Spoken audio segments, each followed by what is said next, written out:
Here's my video to a different but highly effective way of stretching. Hi, I'm Bernie. I'm a personal trainer, a little bit out of shape personal trainer at the moment due to life. Still a personal trainer though, nutrition coach, exercise physiologist. And I would like to show you the way that I stretch my clients and why that's effective. I'll start right here. Let's say I'll pull my arm back right there. You saw me move just a little bit. I can feel a stretch, like I can feel some resistance, so I'm going to wait for the resistance to go. Once it's gone, I'm going to move back. Now, as you saw, I hardly moved at all. And yet and still, I feel resistance again. So I'm waiting for this one to go. And while waiting, you have to try to relax. Okay, it just went away. And I'm going back a little bit more. And I'm waiting again. Now I'm going to come out of it, move my body around a little bit, go back. And now I don't feel resistance until I actually get over here. And I'll wait for that to go. So what am I doing?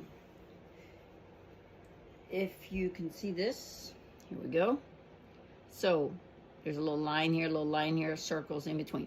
Your muscles consist of sarcomeres, so tendon to tendon. They attach to your skeleton, your bones.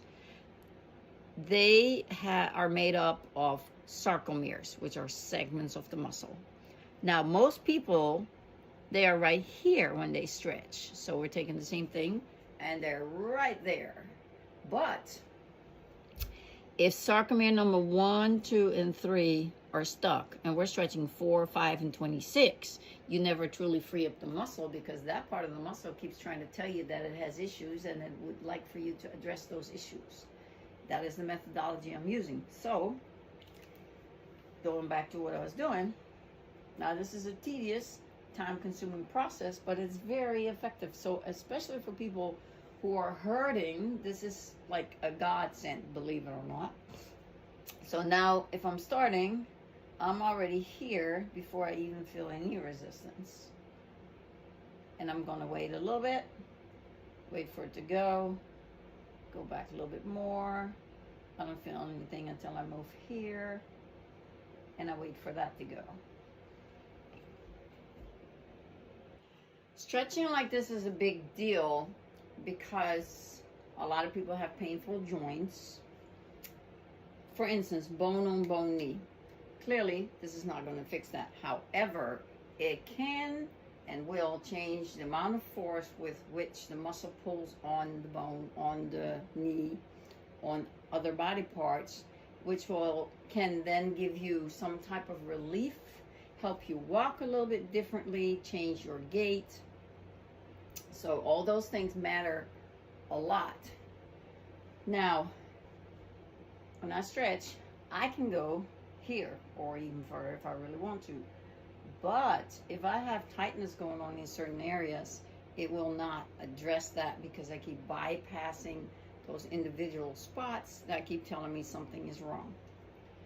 The other thing that will happen when you stretch is after you've stretched something, so even if you just move like a tenth of an inch, a couple of millimeters, after you've stretched something, the body might want to move around a little bit or move that muscle around a little bit because it needs to reposition itself because you just changed the amount of force with which it pulls on the joint. And all your muscles affect your spinal column, either directly or indirectly. When, they say a lot of people have issues because it starts in the feet and it goes up the body, what's called the kinetic chain, and there's a whole lot of truth to that. So you can get shoulder issues that are triggered by your feet, but you still want to get relief in the shoulder itself too, simply because the shoulder has taken on this compensation technique to try to keep you from getting hurt any further, and therefore you now keep the wrong movement pattern, basically, which keeps reinforcing the brokenness of the movement pattern, which keeps reinforcing the pain. Like when you twist your ankle, you walk weird, it heals, and we keep walking weird often because the body's picked it up as a habit, and the body says, I don't want it to get worse, so therefore I'll just keep you walking like this in case, so it doesn't get worse. And so then the body sets you back instead of helps you move forward. This is why we have to change movement patterns, and movement patterns will change when we shift how the muscles move, also when you shift how the skeleton sits, which is why chiropractors are great. But there's a lot we can do ourselves at home. So if I go back to this side, now I'm going to see where I am at this very moment. And I'm right here.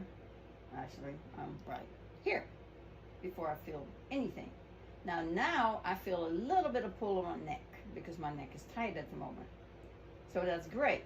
I want to pull in my neck. I don't want it to be too much, so I'm going to ease out just a little bit. And as you see, I'm not hardly moving, but my neck likes this a lot better. And now I want to come out for a moment because you have to take off the tension. If your stretching makes you yawn, gives you gas, makes you burp, makes your eyes water, makes your nose run, makes you want to go to the restroom, we want that. I know that sounds crazy, but all these tight places in the body, there's an accumulation of waste in there, and your body will literally feed your waste, which is the waste of your energy. So we want those toxins to come out. So the key to stretching and relaxing at the same time generally is to just distract yourself. About 95% or so of the human body is, or of the brain, is subconscious. About 5% is conscious. The conscious part wants to run the show. The subconscious part says, if you get out of my way, I can just do this for you. If you relax, I can start releasing all of that. So I teach my clients, leave your mouth open because it relaxes your breathing. If you can tell that when you're trying to stretch like this, you can't relax, then either count really fast, 1, 2, 3, 4, 5, 6, 7, 8, 9, 10, keep going up. Do it out loud, not so loud that everybody hears you, but do it out loud so that your mouth stays open because that relaxes the breathing. And then, sing a song, recite a poem, something that distracts you. If you're a control freak, as most trainers probably are, I know I am, what I do with me is I'm in control of not being in control because that keeps me in control. So basically, I give myself permission to relax, and I can relax just like this on a dime because I give myself permission, so I still control it. I still run the show. So that works really well. Okay, the biggest compliment my clients can actually pay me is when they start yawning, because yawning is your body releasing your CO2, carbon dioxide, the toxins coming out of the body. It tells me you're relaxing and releasing, but it mostly tells me you are very effective in your stretching. Your body's literally letting go of those toxins, letting those things out, those tight, inhibited places. And the cool thing is, if you do this the right way, you will immediately feel a little bit of something going on. It feels a little more loose. It feels a little less tense. It feels a little, sometimes there's a little less pain instantaneously, but it requires patience. It's a tedious process. So you can do this at home. You can do this off and on all the time. You'll have to have patience for it. When you wake up in the morning, you'll be as stiff as you were before, because that happens when we sleep. But then when you try to stretch again, you'll find, hey, I have a little bit more range of motion. So that is really cool. So just to demonstrate the other side, if I do this side, I don't feel a stretch until I hit that, because they're not the same. So I can stretch here. I can. But what I just did is I bypassed those tighter places in the front. So if I have issues going on in my body, I will not address it because I keep bypassing them. The other cool thing is that if you release those particular tight places, they will not really get tight again. The muscle will still be tight, but it won't be the exact places, especially if it's places that have been stuck for like years. You want to free those up first because that makes a lot more sense. Okay, so this was my first lesson, I guess you can call it. Play with it. Is my suggestion. Play with it. So this is a stretch. Hang out for a minute. Come out. Go a little bit further. Let your arms get pulled down by gravity. You don't have to do much of anything because gravity does a great job. And if you feel you're going a little bit lower, you feel resistance, hang out. Come out of there. You might have to move something. And then do it again. Okay. And I will show a quick one for the knee. Let me see if you can see me here. Yes. So if you sit in your chair or couch or whatever, and your knee always hurts, and you slide back ever so slightly, lower that some because I don't think you can see it that well. Yeah, adjust that some.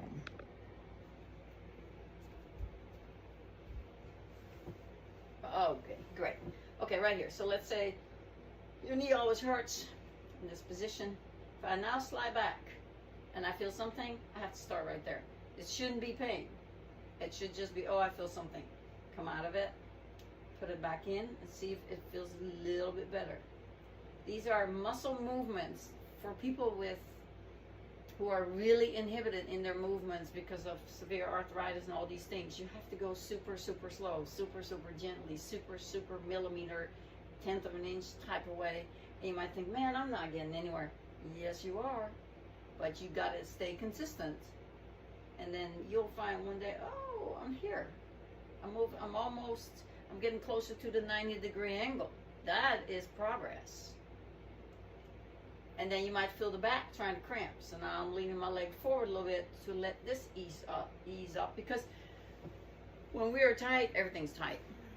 Normally, when you're really tight, when you know you can barely move, that means everything's tight, which means everything needs to be stretched. Again, tedious, time-consuming. But most people who are really, really tight and can barely move, they don't get to do a whole lot of things anyway. So why not spend some time doing this and trying it out? Okay, now I'm done for today. Bye-bye.